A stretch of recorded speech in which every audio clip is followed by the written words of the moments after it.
Here's your news for December 7th, 2019. We're starting today's video by looking at this week's SmackDown, as the show opened with an appearance by The Miz. After Daniel Bryan was dragged under the ring and had his hair pulled out last week by The Fiend, the A-lister vowed to find out what had happened to his former NXT rookie and longtime foe, but was quickly interrupted by Wyatt himself, who appeared on the Firefly Funhouse.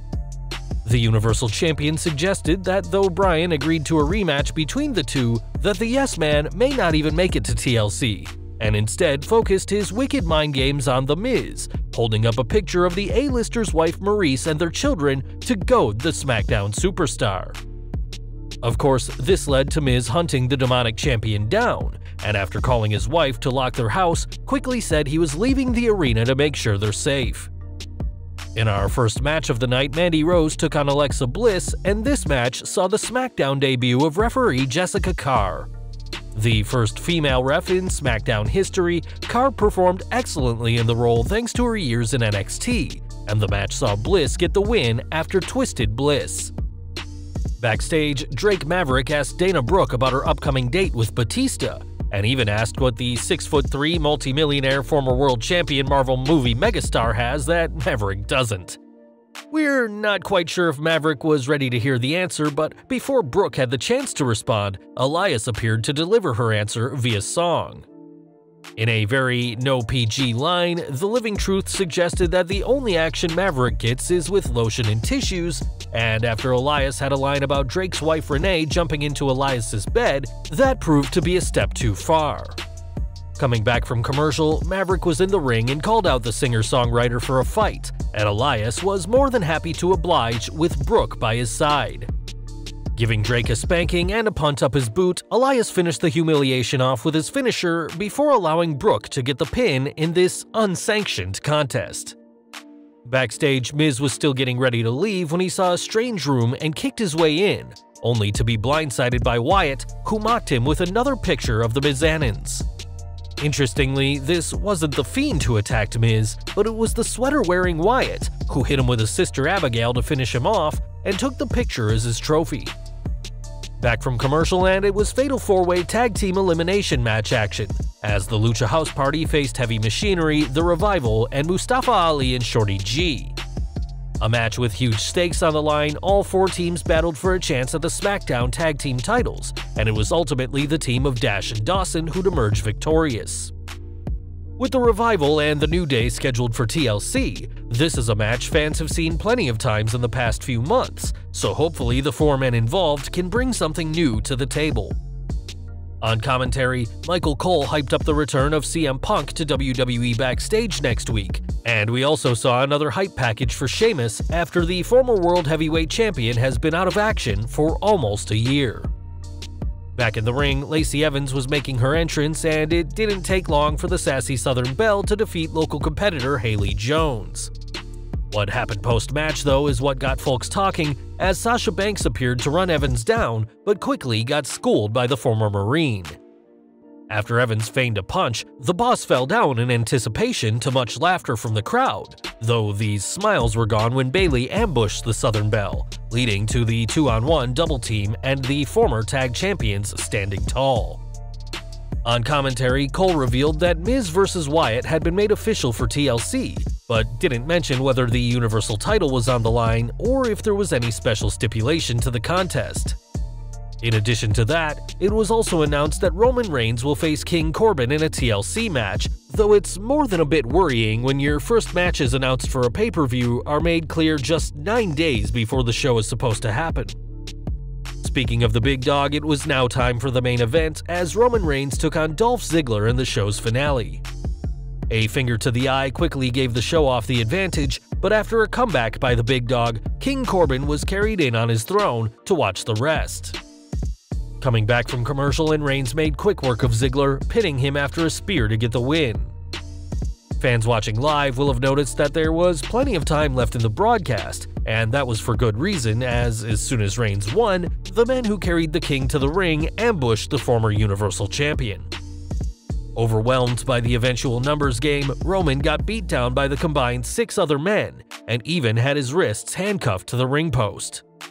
Though this could have led to some vicious assault or interesting booking, Ziggler and Corbin instead chose to douse the defenseless Roman in dog food, and after the recent Big Dog mascot incident, this was a rather bad ending to an interesting premise. Despite this, Reigns did his best to sell the awkward attack, screaming out in anger while covered in dog food to bring this week's SmackDown to a close.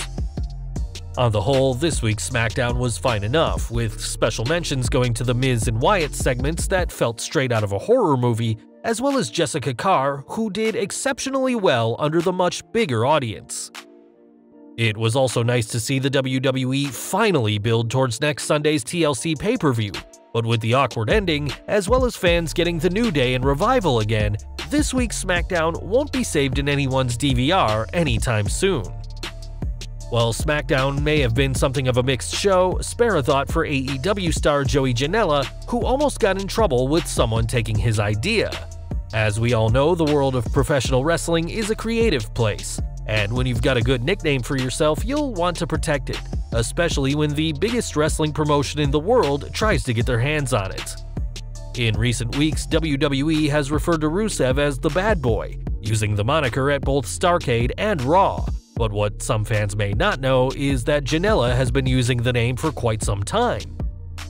Now, Janella has filed a trademark for the name The Bad Boy, which should keep Rusev and WWE away, and hopefully his application goes through, as the AEW star has been the Bad Boy before Rusev Day was a thing. In a tweet, the original Bad Boy apologized to the Bulgarian on Twitter, saying you've got to do what you've got to do, and this is just the latest piece of bad luck for the former United States champion. Lana and Rusev's marriage has been collapsing for months now, with Lana filing for divorce and issuing a restraining order against her husband, though she and her new man Lashley were arrested during this week's Raw after attacking a police officer who wasn't prepared to put the cuffs on the sympathetic Bulgarian brute. Now it seems the toxic relationship will end once and for all, as during a commercial break for last night's SmackDown, the company promised that the tumultuous marriage of Lana and Rusev will come to an end on Monday night. It'll be interesting to see what exactly the company has planned for the three superstars involved, as the finish line may be in sight on this awkward angle. Over to NXT next, and while this week's show lost to AEW Dynamite by just 6,000 viewers, the superstars left it all in the ring, with some being a bit damaged because of this mentality. In WWE Now's NXT injury report, it was reported that Mia Yim is cleared for a match against Dakota Kai next week after there was concern that a facial injury could become an issue, but medical attention refused. Rhea Ripley is suffering from a strained vocal box after Shayna Baszler slapped her and locked in the Kirifuda clutch on the Australian superstar, but Ripley's shot at the NXT Women's Championship is still on for December 18th. For the men's side of things, Damian Priest couldn't work his scheduled match against Killian Dane and was replaced by Pete Dunne, though the former United Kingdom champion landed on the steel steps awkwardly and hurt his knee. The Bruiserweight is also suffering from rib pain, and his condition is being described as day-to-day, meaning he may have to take an extended leave of absence soon. Of course, this list is often used as part of a storyline, so take everything that is said with a grain of salt. But after the performance of the Gold Brand superstars at NXT TakeOver War Games last week and Survivor Series, it's completely possible that these injuries are for real. Even if Dunne has to step away from the ring, fans can still see his classic matches on the WWE Network, which now has a free tier service that was released with very little fanfare. It seems WWE want to test the water of the free service before announcing it to a wider audience, and hopefully the company addresses the issues that caused tons of fans to miss Starrcade. The Wrestling Observer newsletter reports that a tiered system has long been talked about, and that in addition to the free service and the standard $9.99 a month, there will also be a $14.99 a month elite tier. The highest level of service will give fans access to content previously unavailable on the network, and that may even be companies not under WWE's roof, but still have content that the promotion can use.